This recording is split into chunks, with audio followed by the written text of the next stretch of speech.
Ramogi warwako ukende chenro mar Buch Jopiny ma ka mogo mbaka gik madhi mbele mopogore gi doho nikech chik bende ko yienwa donje ng'iend wach ahinya sana seche makoro joyal bura bende osechako go mbaka e doho kanyo koro gine morito wuok tich men 5th of September e kama gibro gole ng'eto margi. Koro sani to wuoye ne weche mag county. Kevin Osido ni koda ka endi ne jata tije County Governance Watch kendo jalony e weche mag telo. Erokamano ahinya. Erokamano. Wachaka ni gi weche mag counties ni jopiny koro sani osekel governors osedonje kom. Moko kuom gi osechako tich, jomoko bende jiwacho ni pod nigi riwruok mang'eny ma gibonyo godo joma gibro tiyo godo. To ng'eny ne to jopiny ere kaka ginyalo mako jogo mondo mi ochop singo margi mano migi ndalo campaign. Ni wacho ni dhi timo kama koro sani ruko osedonje kom. Jopiny nyalo mako gi nade mondo gichop singo margi. Erokamano ahinya kuom thuolo machalo kama. Mokwongo en ni mar mondo japiny omak governor ne kata mar mondo mi omak jogo moseyier e thuolo mopogore opogore e serikandewa mag counties. Gimokwongo en ni nyaka ging'e ni to ndugu ni kane ne o campaign kata dadani kane ne o campaign ne owacho no dhi timo nwang'o. Mano e gima oluongo ni manifesto. To nikech ng'eny gi ne otimo manifesto ma ondiki kendo ne waneno ka governors kata jogo mane ne kwayo office sana governors and jogo machung'e komilongo ni member of parliament kata National Assembly representative kod women reps jogo mamiye ma wamiyo thuolo mar mondo telnwa ne gindiko gigo ma gidwa timonwa kendo ne giketo gi e mtandao kata e websites kata e social media Facebook and Twitter mopogore opogore. Omiyo gima japiny dwaro ni mondo otim en ni mondo okwongo kaw gigo omany ni to jadima ne kwayo thuolo mar bedo governor, for example Siaya County, Migori County, Homa Bay County, Kisumu County gi counties mamoko go. County mare mar waluongo ni county of interest. Ka iseng'iyo ni ne kaka for example Siaya ne gin ji ang'wen, ng'ano manoyier koro en Migosi James Orengo. Koro chak kwanyo gik mane ne Orengo owacho no dhi timo ka. Kiseyudo gi to ketgi in a way ma waluongo ni popular version kata yo mawinjore yo makare ne japiny. Kisetimo kamano to nikech koro katiba marwa omiyowa thuolo mar gima waluongo ni County Integrated Development Plan. Mano en plan ma chiwo kaka county dhi wuothe kendo kaka budget mar county ni idhi tim. Nikech onge gimoro amora e yo mar katiba kata mar development mar county manyalo timore e gigo te kata jogo mane kwayo kombe manowacho kata dwaro mar jopiny ma ok oket e budget. Nikech budget ni ema miyo gi thuolo mar mondo gitim gimilongo ni appropriation kata keto pesa through county assembly. Omiyo gima dwaro ni mondo gitim in a short form en gik moko adek. Mokwongo many manifesto mar governor manene wacho no dhi timo. Namba 2 nyini to higa mokalo nikech sani wan gi budget mar 2022-2023 to budget mokalo en budget mar 2021-2022. Nyini pesa di manokete sector mari of interest. For example nitiere jogo mawinjowa magin dwaro margi kata interest margi nitiere e pi. Koro ng'ini to budget mar pi nomi pesa di. Budget mar agriculture onyalo bedo extension farming kata mana research nomi pesa di. Kamano nyaka piny. To gigi tero kanye goro? Gigi kisekaw to nitiere thuolo ma bang'e kose ka counties ose mako mach nikech sani to of course en mana about 4 days kane ne governors omi thuolo mar swearing in. Koro kaka wadhi ni nitiere gima thuolo ma wantiere godo mar county assemblies bende gidhi bedo sworn in ae bang'e gi yiero speakers. To magi te kosetimre to wadhi bedo gi budget gi 2 opportunities. Mokwongo en thuolo mar loso gimilongo ni third generation county integrated development plan. To en third generation nikech generation mokwongo ne en 2013. Generation mar ariyo ne en 2017. Ae koro generation mar adek en 2022. Kwase kaw gigi te to county assemblies biro miyowa thuolo mar public participation. Koro wan kawase kaw gigi to dware ni mondo waket gi tenge nikech koro kango luongwa e public participation to mago e karatasi ma wadhi timo. To wadhi godo kacha nikech sheria owacho ni ka governor kata county government luongo public participation mar ji mondo dhi otim participation to nyaka gitim chapisho kato kete gazede ariyo misomo e yo ma popular. Koro mano for example nyalo bedo Standard e pinywa ma Kenya ka gi Nation kata moko ma jok moko bende somo. Ae to bang'e kose luongwa to wating'o gik mane governors owacho ni gidhi timogi to wadhigo e buchegi. Ae bang'e to koro wasomo negi. Nito jatelo ni wacho ni dhi geronwa first 100 days 50 boreholes. To budget misomo ni to kwane ka borehole mi priority. Koro mae manifesto nini wadhi kete kanye CIDP kamano nyaka wachopi. Okay. Koro kwa dhi mbele wach mar budget me kuri kelo sani ni pending bills en gimoro achiel mathago counties kabisa. Governors modonjo samoro koro pori yuare kodgi. Waseneno moko kaka Sakaja nodonjo to wachni mokwongo apiko tema ntiere kaendi odwokne wegi. Ochila yako bende koro ng'ado osuru mar apiko kwa 100 kabiro 50. Bentie kaka gini dhi nyogi ka dhi mbele kan kech ng'eny jo lony wacho ni counties ogogo nyaka koro ka osuru margi monde ka gigerre godo. To seche ma koro ng'ado osuru mo kodok piny to tupango geroru nade kung'eyo ni government maduong' to bokol ga pesa e wang'sa. Ing'eni gima governors osechako timo no en gima nyalongo ni hublu habla. Ma yani wuotha ka wang'i ok nen. Nikech ing'eni counties ma governors madonjo sani gi inherit kata gikawo bajede manosesom. To budget manosom gin budget manosom gi county assemblies manene obedo prorogued ahead of elections about 2 months kane wadhi e yiero. Omiyo gigo tema timore sani gin gik manotim gi sirikal mokalo. Omiyo gima anda kwayo governors en ni mondo giwe bedo gi haraka ahinya mar mondo gi mor jopiny. Kech kiwacho ni mondo wa release apiko. Ing'eni samoro na piko makata insurance noonge go. To insurance mar mondo yud nyaka ichul pesa moro. Samoro na piko makata tiende ne rach. To mar mondo yud tie wheel mar motorbike ni be nyaka nyiewe. To nyiewe minyiewe no nitiere pesa madhi e serikal. To kose chopo e osuru mar national government to nitiere gimoluongo ni equitable share. Mabang'e to serikal mamalo dhi oro ne counties mapiny. Masani as we speak the national equitable share in about billion madhi 370 ma igolo serikal mamalo kadhi serikal mapiny. Omiyo ka gavana wacho ni koro for example ma Migori ma migosi Ochilo Ayako wacho ni koro apiko madonje town wadhi golo siling 50. Ing'eni kigo total number of apikni kata motorbikes madonjo Migori town times 50 shillings en pesa mang'eny kabisa manyalo konyo county. Omiyo an kwayo mara ne governors madonjo sani en ni mar mondo gi team buche gi sirikande kata officials mag sirikande manosebetie. Ae ka gisetimo kamano to gitim gimilongo ni receiving of sector reports. Koro japicha biro to wacho ni in the water sector ne watimo kama bills maji chulo chupo pesa machalo kama. Roads and infrastructure kumakuro apike gidonje and transport ne watimo kama wasetimo analysis and statistics wan gi jobodaboda madonjo town kai maromo kama. Nikech ing'eni for example jobodaboda ma Nairobi kai to chandore kabisa. Kech samoro nyiso gini jokanjo ok dwa ni mondo jobodaboda odonje town. Koro kangi sedhi nikech samoro no mak gi nikech ne giringo kuma okoripo bed ni giringe. Koro ka governor osebiro to onge gi a clear understanding mar gimomiyo nene omaka pikni gi nikech en koro dwa ni mondo bed a popular governor mondo koro jo apiko nikech sani gin gi networks maggi mar mondo gi here. To king'eni koro sami wacho ni mondo gol gini unless iloso gi jo doho kata judiciary magi timo ni analysis ni nitiere sheria kata manene jo county assembly o pitisha ni piki mora madonje i town to wachaje pesa moro kama.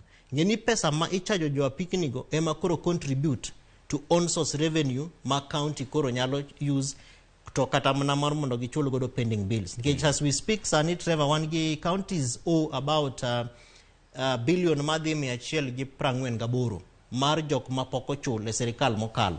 Ting'eni sani wan gi governors manyien samoro ginyalo choose to wacho ni awan bill go ne waonge ok wanyal chulogi. Mamano sheria be ok nyal yie. Kech sheria osewacho ne gi kaka controller of budget no wacho ni kar mar mondo wapitisha budget maru nitiere a section of the pending bills manyaku chul. Omiyo governors nyaka chun gi ni mondo ginga counties ginyalo konyre giwegi mondo giyud pesa mar mondo gichak chulo pending bills. Wadi ande weche mag thieth kora ng'eni si wuothe counties gite. Ang'o mi wach mar thieth ni e gima thago counties mogik. Ji dhi tende to wacho ni laktache onge, samoro yath onge. Ang'o mi wach ni en wach mapek mogik. Thieth no yeni chendu nikech thieth en gima mako chuny dhano. For example, ng'ama tuo ok nyal chiemo. To samoro chuni gi chiemo, to samoro dhogi ok nyal yawre. Ng'ama tuo ok nyal dhi chiro. Ng'ama tuo ok nyal dhi skul. Kata obed ng'ama daktari matuo, ok nyal dhi osiptal mothiedhre kende. Omiyo gimomiyo thieth ni chendo en nikech mokwongo en gima is very close to the heart of japiny as a common citizen. Number 2, ingeni thieth ni en one of the sources ma waseneno kaka jogo matiyo e migawo mar governance kata sector mar governance ma national government bende tiyo godo mar mondo gima jo county pesa. Nikech sama walose ni gimilongo ni health service delivery oripo bed ni en devolved. Kata omi sirikache mag counties thuolo mar mondo gitime e yo ma gidwaro. To king'iyo in terms of sectors kata proportionate sectors ma ok obedo devolve, for example maternal child health, wan gi gimilongo ni beyond zero. Beyond zero ni ng'eni time e office mar first lady, to king'iyo from treasury, pesa ma beyond zero mako malo kae national government en pesa mang'eny kabisa. Mano manyiso ni pesa no mayo counties thuolo mar mondo gitim godo different projects manyalo konyo pregnant or expectant mothers e community kacha. Tingeni sami mako pesa mamalo kani, imako nyaka pesa mar community health workers. To e Kenya kae, wan gi over 3.8 million madhi adek point aboro. Ma gin jogo ma community health volunteers ma counties wacho ne gini wan waonge pesa ma wanyalo chulo. To county kaka ma Nairobi ka osenyaka pitisha chik higni madhi auchiel mokalo mowacho ni jomilongo ni community health volunteers koro dware ni mondo luongi ni community health workers mondo ketgi e payroll mar county ma every month kata dwe ka dwe imiyogi madhi siling 3,000. To mago gik ma ing'e ni pesa tema contribute to the health sector ma wuok e national government kuripo dhi counties, sirikache mag counties. Number 2 king'iyo human resource. Wan gi daktache mang'eny kabisa ma katiba marwa osemiyo gi thuolo, osemiyo counties thuolo mar mondo ndikgi. Kevin kapok itiko wachno tinga magochno ni Wilson apani oandhi. Wilson Oimore. Wilson Oimore wan. Oimore ahinya. Idhi nade? Antie maber. Penja ne penjo mari no jaduong'. Penjo mara. Ni kaka dedo kaka jogo ne dhino. Lo penjo ni to bende kaka bende gidhino to iparo ni gini bende onyalo dhi kodo maber jatelo kaka ing'ien. Ang'ono? Wach mar do. Wilson wach mar do to wabro mana rito nyaka wuok tich en tarik 5 mane ka koro wabro ng'eyo ni judges go pange nang'o. Mane ka wabro ng'eyo sani to wuoyo mane wach mar devolution ni endi governors in kama intiere governor dhi kodu nade governor manyien. Yore kanyo donjo kae ndiwa kae di Gladys Wanga. To nya winjo mana ko wacho ni koro sistandege. Okodwa ni mondo ji koro dhi Kisumo kata dhi Kisii. Tema koro wangito kama wantie ni to koro wang'eyo chake ade kaka dang' wadhi kode nikech kane wagone ombulu. Ona jomoko nogo ombulu kane oparo ni ok onyal tiyo motegno to ne wang'e ni ka en go yugi magwange bathe kanyo. To wang'e ni nonyalo biro temo matek mondo mi odhi nyime koro ne ochung' odar kuom ng'ama ne waluwo bang'e ni Kidero cha. Nikech ne waneno kaka ragiringo giwe baba koro omiyo chuny kuno odoko siro jowa machon ma ng'adi nywande ni koro waneno ka nyonywandowa koro wan kod thuolo nwadwa sire kabisa mondo dugo konywa. Manitie na gik manodwa pagowa koni matin. Onge wach. Yeah. Erokamano Wilson. Erokamano ahinya. Wilson ku koda kwa ndi wadongijo ka embe pod mana geno ne mawacho wach mane ji opango chon. Koro nyisgi bag biro mane wacho mar thieth no endo nicho nyisi ni koro gibedhi Kisumu gibiro mana duogo ka itieko paro mari. Emomiyo koro dware ni governors ma donjo sani dware ni mondo gitim gimiluongo ni prioritization of the health sector. Gimi thuolo mokwongo ne weche mag thieth nikech samoro yudo ka jopiny kata nyikwa Ramogi dhi e osiptal to inyise ni daktari podongi to en ng'at ma samoro ni hali maututi ma koro ngimane chiegni mana lal. To king'iyo ka samoro daktari biro osegone simu chopo kacha to koro inyise ni yath waonge go, but ki cross over the road kata kidhi bath ndara kacha gate samoro siemone gi gate ni no gate mantiere kacha cha dhi kacha idonje pharmacy inyiew yath. Koro samoro japiny ni tang'o momiyo osiptal kae to yadhni onge to kocha to yadhni to nitiere. En nikech samoro jogo mabet thuolo kata gipuolongo ni health management committee omigi thuolo mar mondo gitim procurement kata gin gi thuolo mar mondo ginyiew yath kata KEMSA kata mana different subsidiaries moripo bedni miyo hospital bedo gi yath. But kako rinyo thagruok kata sandruok ma daktache nitiere godo emomiyo samoro gin gi dwaro mar mondo giyaw osiptandegi kata giyaw kuonde ma ji nyalo nyiewe yath kata chemist kata pharmacy.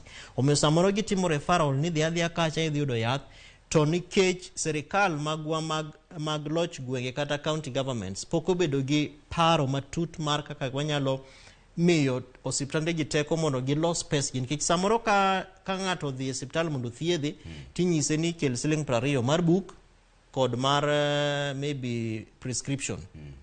To samori pere ni 20 ni tije enango. 20 no en pesa moripo bed ni choko ma in other terms governance walunge ni on source revenue. Manyiso ni koro pesa no kochoke kuom ji kata madhi 1,000 kata madhi 800 depending on the catchment mar jok mayudo thieth e siptal no. Kose choke to dwaro ni en pesa ma siptal nyalo tiyo godo yudo thuolo mar mondo gidhi ginyiew godo yath kata yedhe. Makoro ka jatuo biro e siptal to kinyise ni waonge gi yath nitiere. Mar ariyo kata kariwe mano en ni equipment. Samoro laboratory be idhiye tinyisi ni waonge kata gi syringes kata waonge gi gigo ma wanyalo pimo godo blood pressure kata gik ma kaka blood clots and all that.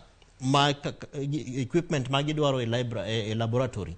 To en nikech at the national level nitiere pesa moko bende ma serikal mamalo odongo milongo ni health management equipment fund moripo bedni national government kata serikal mamalo miyo loch gwenge kata sirikachewa mag county governments. To en nikech nitiere ywarruok bende mosebedo through county governance through council of governors and the ministry of health. Masa moro pesa no omake kacha but citizens be ok push county governments. Nikech samoro ng'eni thuolo miyo japiny katiba omiyo japiny thuolo mar mondo ondik ne government barupe, ondik ne governor petition, to petitions gi king'iyo ma touch on health sector bende tin. Omiyo nitie gik mang'eny ma wanyalo wacho about health sector but nikech thuolo weya mondo awegi. Kevin mane ka moda weye koro in kotiko ni to bende nitiere geno e wach county ni. Mae kuma koro ji onego ng'e chike wang'gi te koso telo ma national ma ji te dwaro ni. Telo ma national tok nyalo konyo ahinya. Kata over concentration e gima koro luongo ni presidency ni. Kech ng'e ni jogo manondiko katiba marwa ne giparo ni koro kwaseketo president mar jo county to concentration mar presidency ripo bed ni dok e governor kacha. Kech kanye kama decisions kata twak mag kaka pesa tiyo wuoke. Twak kata decisions mag jogo mabedo appointed cabinet executive committee kata chief officers okuoge serikal mamalo gin jok mawuok e serikal mapiny ka.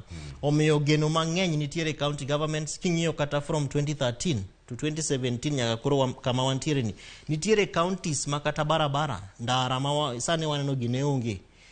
King'iyo kaka Mandera County for the first time negitimo gimilongo ni cesarean section nikech negikawo thuolo mar thagruok ma mine nitiere godo ka gidwa konyore ni nyaka ng'ato wuog Nairobi Mandera kobiro Nairobi kae to tin gi nyalo yudo pesa mar nyiewo air ticket.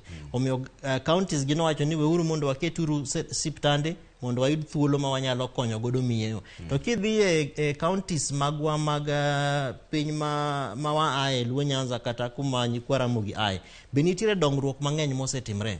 But dware ni mondo koro governors ma wantiere godo ma wakete thuolo ma 2022 ni otim more than what the other governors have done, which include opening up industries. Mondo ng'at mamako rech, ok ni rech nyaka wuog Missouri ni dhi Thika. Processing dware ni mondo tim kuma rech ni ae machiegni kabisa. Kamano koro wamiyo nyaka vijande thuolo mar yudo tich, wamiyo nyaka mine thuolo mar mondo giyud markets, and that is the way ma counties wanyalo yudo godo dongruok mar employment, iketo pesa e mfuko mag nyikwa Ramogi. Erokamano. Kevin Osido, jata tije County Governance Watch kendo jalony e weche mag telo kowuoyo weche mag counties kuma county onego dhiye. Gini ase wacho ni jo nyikwa Ramogi ni doho okoyien wadonje ng'iendo wach ahinya. Sani seche makoro jolony be dhi mbele ka doho maduong'. Gine ma gibro wacho no tarik 5 dwe mar 9 en wuok tich ubro ng'eyo kaka ging'ade. Okamano wadhi e yue matin koduogo pod wan gi weche moko 1 2 3 mag ohala to gi mag tugo bende. Kik dhi mabor ahinya.